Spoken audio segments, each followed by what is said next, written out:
I'm Alex Villarreal with the VOA Special English Economics Report.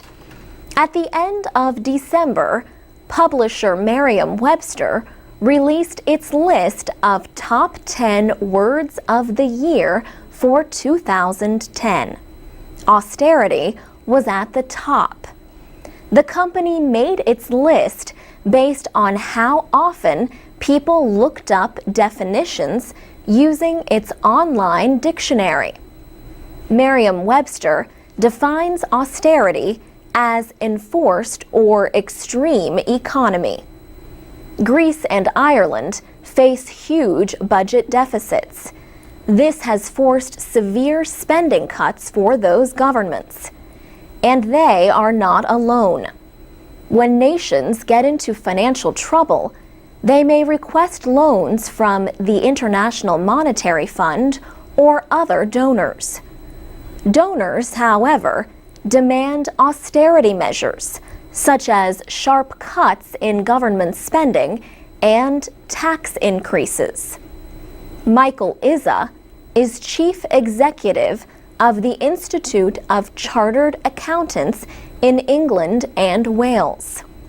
He says the world financial crisis pushed some governments to spend more. But not all debt problems are the same. Economist Dev Carr says Greece got into trouble by having too many government employees spending freely on retirement pay and misleading investors. Last spring, Greece received rescue loans of over $100 billion. But Germany agreed to help only if Greece promised tough austerity measures. Ireland's budget deficits grew sharply after it guaranteed the bad loans of the country's biggest banks. In November, European officials agreed to a bailout nearly as large as the one Greece received. But austerity measures are unpopular. Large protests have taken place not only in Greece and Ireland, but also in Britain, Portugal, and Romania. Other nations facing big deficits and slow economic growth are also seeing their borrowing costs rise. Credit rating agencies are warning about the debts of Portugal and Spain, and others may follow. In May, European leaders agreed to set aside nearly $700 billion to help troubled countries in the area. But the chief of the International Monetary Fund, Dominique Strauss-Kahn, says a more organized approach is needed. He said, Europe has to provide a comprehensive solution to this problem. The piecemeal approach, one country after the other one, is not a good one. This could mean austerity will remain a top word for 2011. For VOA Special English, I'm Alex Villarreal. You can find more economics reports at voaspecialenglish.com. From VOA Learning English, welcome to Economic News in Special English. Economic growth in East Asia and the Pacific region is expected to reach 7.9% this year. That is higher than in any other part of the world. But that is only part of the story. The other side of East Asia's success includes conflicting territorial claims in the area and trade imbalances with the rest of the world. Competition for natural resources is an increasingly important issue. This has led to territorial disputes. For example, the islands known as Diaoyu in China and Senkaku in Japan are thought to be rich in oil. Areas around the islands are said to be good fishing grounds. China and Japan have competing claims for the territory. Kenneth Lieberthal is an Asia expert with the Brookings Institution here in Washington. He says he has not seen evidence that either China or Japan is willing to reduce tensions over the islands. That means territorial disputes will likely continue. China, Japan, Korea, Taiwan, Vietnam, and the Philippines are involved in territorial claims with neighbors over West Pacific islands. Trade imbalances are another issue. East Asia has long been a source of exports. China's big trade imbalance with the United States has concerned U.S. lawmakers for years. Some blame China's control of its currency for America's big trade deficit, but Kenneth Lieberthal does not think so. He notes other policies. One is China's direct support for many of its important industries with government aid or subsidies. Mr. Lieberthal says Chinese rules at home also hurt countries seeking to export to China. He says these and other issues, such as the abuse of intellectual property rights, have a much bigger effect on America's trade deficit with China. For VOA Learning English, I'm Laurel Bowman.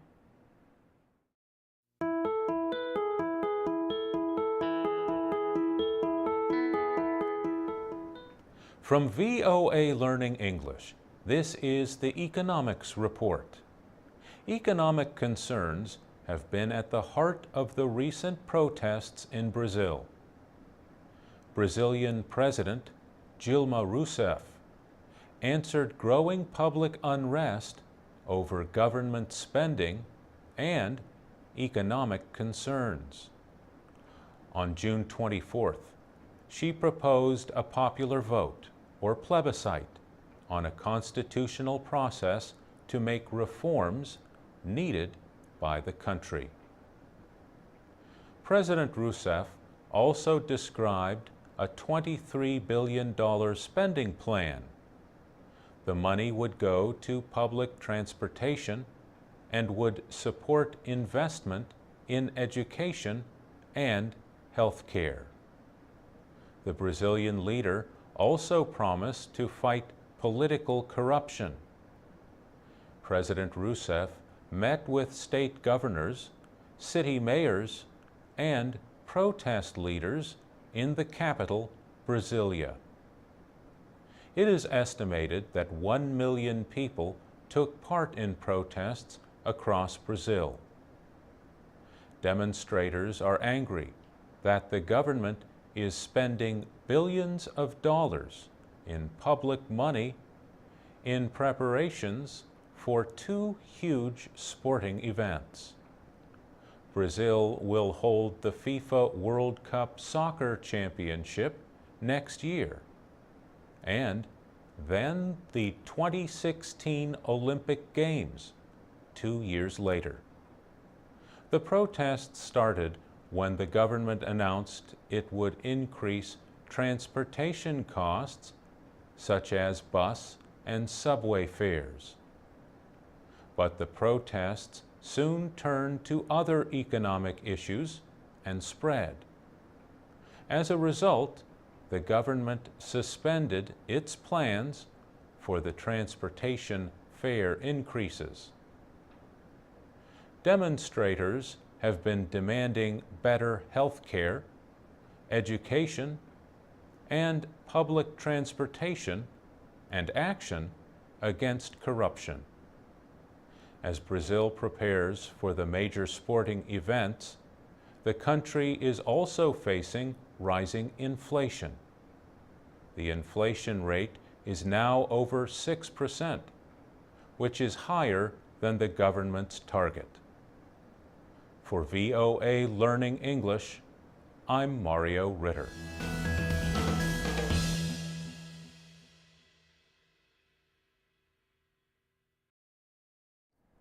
From VOA Learning English, this is the Economics Report in Special English. Burma's financial industry has suffered from years of mismanagement under military rule. But more recently, the government has pushed through economic reforms. Those measures are changing the nation's banks and re-energizing businesses. There are even hopes that Burma could become one of Asia's fastest growing economies, an Asian tiger. Burma had one of the best performing economies in Southeast Asia before the military seized power in 1962. Many years of state control over the economy followed. Widespread corruption and international sanctions left it one of the poorest countries in the area. Economist Sean Turnell says turning around the economy will require strong measures against corruption. That is why he says political change is important to economic reform. He says restrictive measures make it harder for Burmese to do business internationally. The restrictions on foreign monetary exchange do not only hurt big business, they hurt small businesses too. Here is an example. Nini owns a workshop in Rangoon. He and his family manufacture toys for buyers from all over the world. His toy business is international, but Burma's banks are not. Nini still depends on middlemen called hundis to process foreign money transactions. Foreign visitors to Burma once used black market money changers, and hundis are still the main method for international monetary transfers. But the government hopes this unsupervised cash-based economy is ending. It plans to do this with new ATMs or automated teller machines and foreign exchange licenses for private banks. For VOA Learning English, I'm Carolyn Presutti.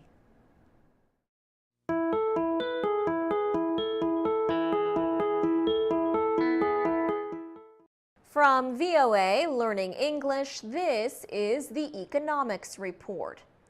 Last week, we reported that international economists released a hopeful report about Africa's economy.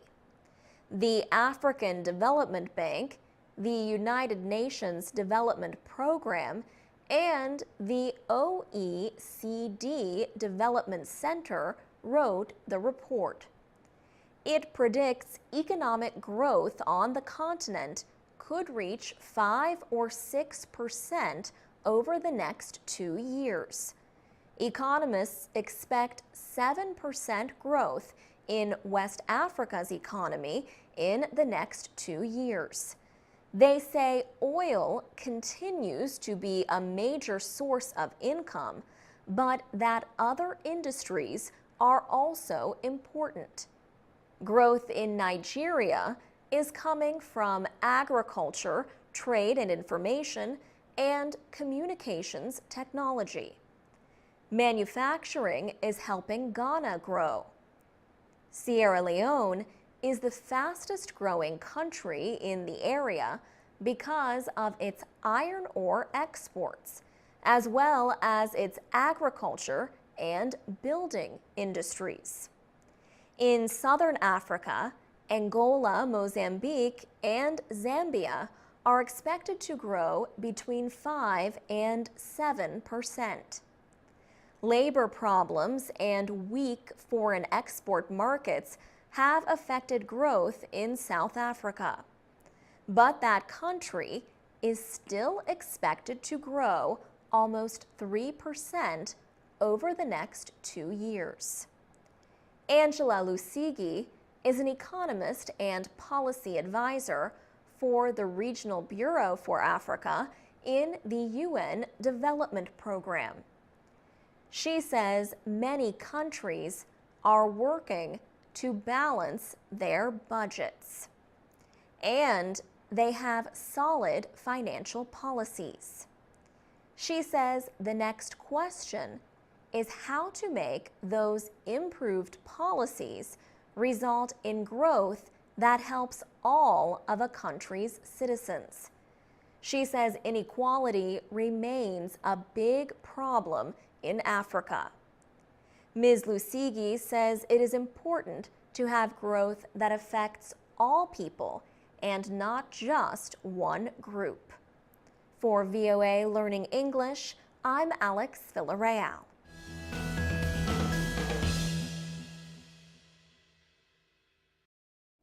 This is the VOA Special English Economics Report. Officials in Washington recently lost a ruling over their power to enforce competition on the Internet. Now the Federal Communications Commission has a new plan. The FCC currently defines high-speed Internet as an information service. As such, its powers to set rules for broadband service have never been clearly recognized. But telephone service is a recognized area for the agency to regulate. So the FCC proposes to redefine broadband as a telecommunications service. Congress could give the agency clearer powers over broadband. But FCC Chairman Julius Genachowski calls his plan a third way. He says the Commission would act narrowly and enforce only parts of existing law. He says the government is not regulating the Internet. The changes are meant to support net neutrality, the idea that all web traffic should be treated equally. The ruling by a federal appeals court in April involved Internet service provider Comcast. The judges ruled that the FCC had no legal basis for an effort to keep Comcast from limiting access to some services over its network.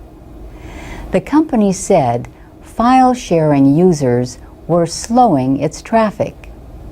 Broadband providers say regulating them would hurt investment. Verizon Communications called the chairman's plan legally unsupported. As it happens, the plan was announced on May 6th, the same day as the flash crash on American stock markets. The Dow Jones Industrial Average briefly suffered a severe drop. On May 18th, the Securities and Exchange Commission announced new circuit breakers to support orderly trading. The plan involves the Standard & Poor's list of 500 stocks. Stock exchanges have agreed to temporarily halt trading of any stock that rises or falls 10% or more within 5 minutes. The rules will be re-examined in 6 months and could be expanded. And in another development, the Senate voted on May 20th to permit final debate and a vote on a financial reform bill. The House of Representatives has passed its own bill already. The House and Senate versions will need to be combined into final legislation for President Obama to sign into law. The proposed changes in financial rules are the most extensive since the 1930s. The President says the aim is not to punish banks, but to protect the larger economy and the American people. And that's the VOA Special English Economics Report. I'm Alex Villarreal with the VOA Special English Economics Report. Egypt is the biggest of the nations hit by recent protests in North Africa and the Middle East. One of the causes of this spreading wave of popular dissatisfaction is a lack of economic progress. Egypt is not a major oil exporter. Its economy is not big enough to affect world economic growth.